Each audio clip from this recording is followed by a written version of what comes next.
పాకిస్తాన్ వాడు ఏ విషయంగా భయపడ్డాడో, భయపడ్డము కాదు వణికి చస్తున్నాడు.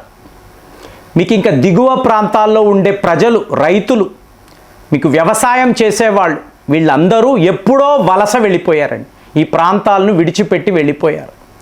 సో ఇప్పుడు పాకిస్తాన్ ఏమి చెయ్యాలి, ఏం చెయ్యాలన్నా కూడా అటు ఇటు ఎటువంటి అవకాశాలు లేకుండా చేసేసామండి.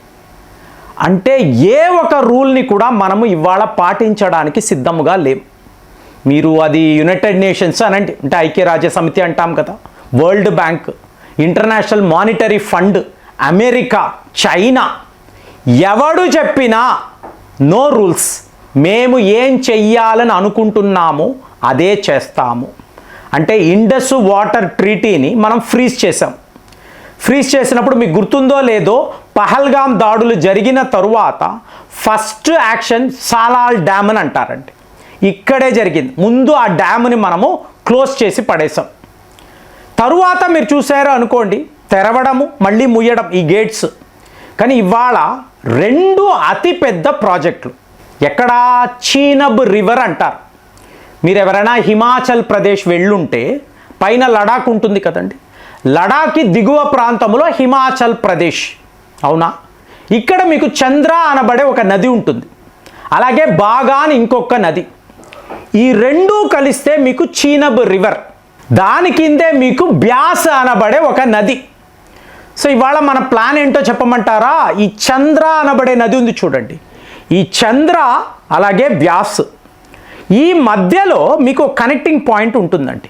ఇక్కడ 8.7 కిలోమీటర్ల ఒక టన్నల్ని మనం నిర్మిస్తున్నాం. మీకు ఈ ప్రాజెక్ట్ వాల్యూ చూసారనుకోండి, 2600 కోట్లు. పాకిస్తాన్ ప్రధానమంత్రికి హార్ట్ అటాక్ వచ్చి పడిపోతాడు. ఎందుకంటే ఇంతంత అమౌంట్ ఒక దేశం మీద పగా ప్రతీకారము తీర్చుకోవడానికి భారత్ చేస్తుంది అంటే వాళ్ళు ఎంత కోపంలో ఉన్నారో చూడండి. సో ఇప్పుడు ఏమైపోయింది, 8.7 కిలోమీటర్స్ టన్నల్ అన్నప్పుడు ఈ చంద్రా నది, బ్యాస్ నది, దీనిని కలిపేస్తామండి. అంటే మీకు inter connectivity, river inter connectivity. ఒకవేళ మీకు చంద్రాలో పైన మంచు కొండలు కదండి, మంచు కొండలు ఉంటాయి కదా, అక్కడి నుంచి కరిగి కదా ఇవంతా కూడా మీకు నదులుగా మారుతాయి. ఒకవేళ అక్కడ ఎక్సెస్ వాటర్ ఉంది అనుకోండి, ఎక్సెస్ నీరు ఉంది అనుకోండి, ఆ నీరంతా కూడా మీకు నేరుగా బ్యాస్ నదిలోకి వచ్చేస్తుంది. మీకు బాగుందా ప్లాన్?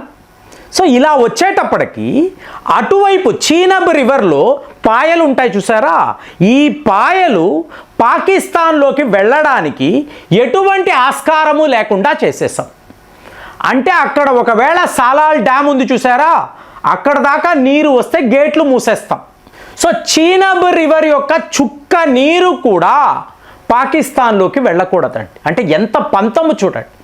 మన ప్రతీకారం ఏ స్థాయిలో ఉందో కామన్ మ్యాన్కి అర్థం కాదండి.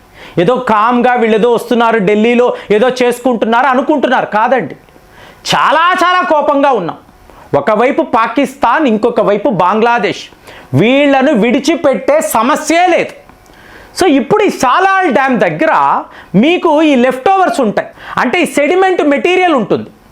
దానిని మీరు పోగు చేయడానికి ఇక్కడ ఇంకొక ప్రాజెక్ట్ అండి. ఇదంతా ఎవరు చేస్తున్నారు? National hydro electric power corporation, వీళ్ళు చేపట్టారు. పెద్ద పెద్ద ప్రాజెక్టులు అండి. మీరు ఒక్కసారి మ్యాప్ చూసారనుకోండి, భారత్ నుంచి మీకు ఆవిర్భవిస్తున్న నదులు, ఇందులో చీనబ్ రివర్, చీనబ్ బ్రిడ్జ్ గురించి మనం చాలాసార్లు మాట్లాడాం. కానీ పరిస్థితులు అనువుగా లేకపోవడం వల్ల వెళ్ళలేకపోతున్నాం. ఆ చీనబ్ బ్రిడ్జ్, దాని దగ్గర మీకు ఈ నది చీనబ్ నది అంటారు. అలాగే బ్యాస్, ఇంకొక అతి ముఖ్యమైన నది ఏంటి, రావి. దాన్ని వీళ్ళు రావి అంటారు. ఈ రావి వద్ద కూడా పెద్ద పెద్ద హైడ్రో ప్రాజెక్ట్స్ నిర్మాణాలు, వాటికి గేట్లు, వాటి వద్ద పెద్ద స్థాయిలో మీకు నీరు నిలవలు, రిజర్వాయర్స్. ఎన్నెన్ని రిజర్వాయర్స్ అంటే టోటల్ వాటర్ పాకిస్తాన్లోకి వెళ్ళకూడదు. దీన్ని మీరు వాటర్ వార్ అనండి, లేదా వాడి లెక్కలో న్యూక్లియర్ వార్ అనండి. ఇక్కడ నీరు కాదు రక్తము ప్రవహిస్తుంది చెప్పాడు కదా. సో మనం ఏం చెప్తున్నాము, రక్తమే ప్రవహిస్తున్నప్పుడు నీరు ఎందుకురా నీకు, అవసరం లేదు కదా.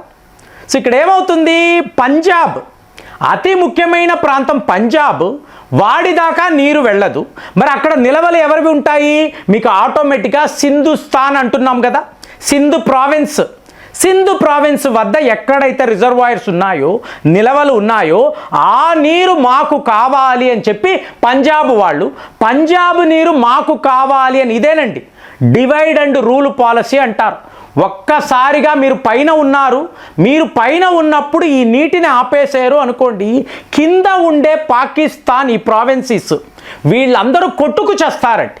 ఎందుకంటే ప్రజలకు అక్కడ నీరు ఉండదు, ఎక్కడ నీరు ఉందో అక్కడ పొలోమంటూ వెళతారు, లోకల్గా ఉన్నవాళ్ళు వీళ్ళని రానివ్వరు, అక్కడ మీకు గొడవలు అవుతాయి. సో గొడవలు అయినప్పుడు ఇది ఒక సివిల్ వార్గా మారుతుంది. మీకు ఆటోమేటిక్గా పాకిస్తాన్ మిలిటరీ ప్యానిక్ అవుతుంది. అసీం మునీర్ ఏం చెయ్యాలో తెలియని పరిస్థితిలో అతని మీద దాడులు జరుగుతాయి. ఇవన్నీ ఆల్రెడీ స్టార్ట్ అయ్యాయి ఫ్రెండ్స్. మనం బలూచిస్తాన్ని గమనించామనుకోండి, ఇదే ఇష్యూ అండి. బలూచిస్తాన్ పాకిస్తాన్లో ఒక భాగమే, కానీ ఏ రోజు కూడా మీరు పట్టించుకోలేదు. వాళ్ళ వనరులను మీరు కొల్లగొట్టాలి అనుకున్నారు. చైనా వాడు అదే ఆలోచించాడు, అమెరికా వాడు అదే ఆలోచించాడు. కాబట్టే వాళ్ళు తిరగబడ్డారు. వాళ్ళకి సపోర్ట్గా మనం నిలబడ్డాం. ఇదే పరిస్థితి ఖైబర్ పాఖ్తూన్ఖ్వాలో ఆఫ్ఘనిస్తాన్ పస్తూన్ యువకులు వాళ్ళు కూడా ఇదే ప్రయత్నాల్లోనే ఉన్నారు. సో ఇలా మీరు చూసారనుకోండి, ఇది ఒక వాటర్ వార్లా మనకు కనిపించవచ్చు. ఇండస్ వాటర్ ట్రీటీని మనం ఆపేసామని ఇవాళ పాకిస్తాన్ ఇంటర్నేషనల్ కోర్టులో తీసుకువెళ్ళి కేసు అనేది ఫైల్ చేశాడు. సో వాళ్ళు ఏమంటున్నారు, భారత్ని మేము ప్రశ్నిస్తాము కానీ వాళ్ళ నిర్ణయాన్ని మేము ఆపలేము. అది వాళ్ళ దేశంలో వాళ్ళు చేసుకుంటున్నారు, అంతే కదండి. వాళ్ళ దేశంలో ఒక నిర్ణయం తీసుకొని ఇలాంటి డ్యాములు కడుతూ పోతూ ఉంటే ఆ ప్రొవిజన్ ఇండస్ వాటర్ ట్రీటీలో ఉన్నప్పుడు మేము ఎలా ఆపగలము? వాళ్ళని ఆపలేము కదా, ఆ పరిస్థితి మాకు లేదు కదా. మీరు తీసుకువచ్చారు, వాళ్ళని మేము ప్రశ్నిస్తాం, ఖచ్చితంగా ప్రశ్నిస్తాం. కానీ ఇక్కడ ఏంటో చెప్పమంటారా, ఈ ఇంటర్నేషనల్ కోర్టుకి జవాబు చెప్పడానికి కూడా మనం రెడీగా లేమండి. ఎందుకంటే వరల్డ్ బ్యాంక్కి చెప్పాం, నువ్వు ఆ రోజుల్లో మీడియేటర్గా ఉన్నావు, కానీ నువ్వు ఒక్క నీరు గురించే ఆలోచించేవు. పాకిస్తాన్ తీవ్రవాదము గురించి ఎప్పుడైనా నీకు ఆలోచనలు ఉన్నాయా? ఇంతంత మందిని వాళ్ళు పొట్టన పెట్టుకున్నారు. మేము ఎంతో ఓర్పుతో సహనముతో, ఏంటి 4 యుద్ధాలు జరిగినా ఏ రోజు ఇండస్ వాటర్ ట్రీటీని మేము క్యాన్సిల్ చేయలేదు, సస్పెండ్ చేయలేదు. అది మా చేతగానితనమా అనుకున్నాడు వాడు. ఇవాళ మేము తిరగబడ్డాము, మొత్తము మీకు ఈ ట్రీటీనే ఫ్రీజ్ చేశాము, డ్యాములు నిర్మిస్తున్నాము, గేట్లు మూసేస్తున్నాము. ఇప్పుడు పాకిస్తాన్కి నీరు వెళ్ళకపోతే ఎవడేం చెయ్యగలడు? మేము ఏ రూల్స్ పాటించాం, మాకు ఎవరితో సంబంధం లేదు. మమ్మల్ని వాళ్ళు ఇబ్బంది పెట్టారు. మా శిక్ష ఎలా ఉంటుంది అంటే, మీకు వాళ్ళు అడుక్కు తింటారు. అదే అంటాను ఫ్రెండ్స్, వాడు మన దగ్గర కాళ్ల బేరానికి వచ్చి, అయ్యా తప్పైపోయింది, ఇక ఈ తీవ్రవాదము వద్దు, మేము బాగానే ఉంటాము, మీతో స్నేహపూర్వకంగా ఉంటాము అంటే మనం పోతే పోని అంటాం. ఆ బుద్ధి లేదు చూడండి, బంగ్లాదేశ్ వాడికి లేదు, పాకిస్తాన్ వాడికి లేదు. ఇంకా రెచ్చిపోవడం. కాబట్టి ఒకే దెబ్బ చీనబ్ రివర్ నీరు అనేది టోటల్గా మేము ఆపేస్తున్నాం. సమ్మర్ కదండి, ఇంకా కూడా సమ్మర్ కొనసాగుతుంది కదా, మీకు సూపర్ ఎల్నినో ఇయర్ కదా, ఇంకా కూడా కరువు కాటకం అనేది ఉంటుంది.